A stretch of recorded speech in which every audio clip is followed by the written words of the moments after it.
Ruth chapter 1. Naomi widowed, verse 1.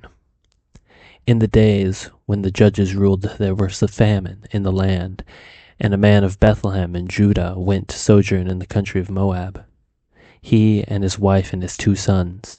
The name of the man was Elimelech, and the name of his wife was Naomi, and the names of his 2 sons were Mahlon and Chilion. They were Ephrathites from Bethlehem in Judah. They went into the country of Moab and remained there. But Elimelech, the husband of Naomi, died, and she was left with her 2 sons. These took Moabite wives. The name of the one was Orpah, and the name of the other was Ruth.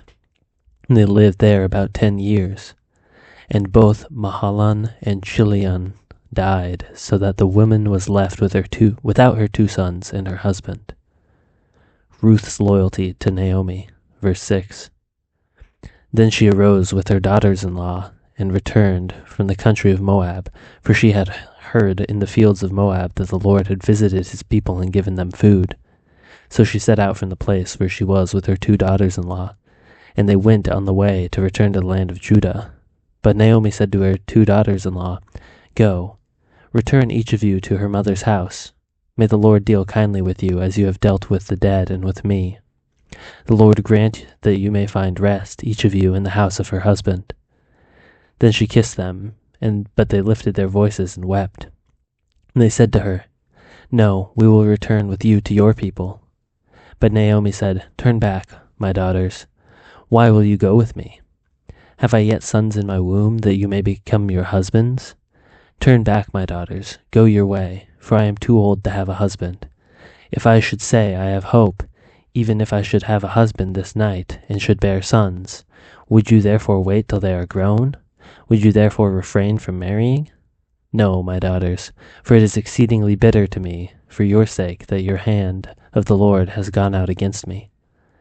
Then they lifted up their voices and wept again, and Orpah kissed her mother-in-law, but Ruth clung to her. And she said, "See, your sister-in-law has gone back to her people and to her gods. Return after your sister-in-law."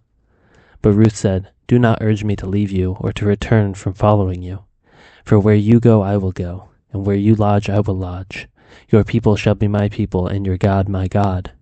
Where you die I will die, and there I will be buried. May the Lord do so to me, and more also, if anything but death parts me from you." And when Naomi saw that she was determined to go with her, she said no more. Naomi and Ruth return, verse 19. So the 2 of them went on until they came to Bethlehem. And when they came to Bethlehem, the whole town was stirred because of them.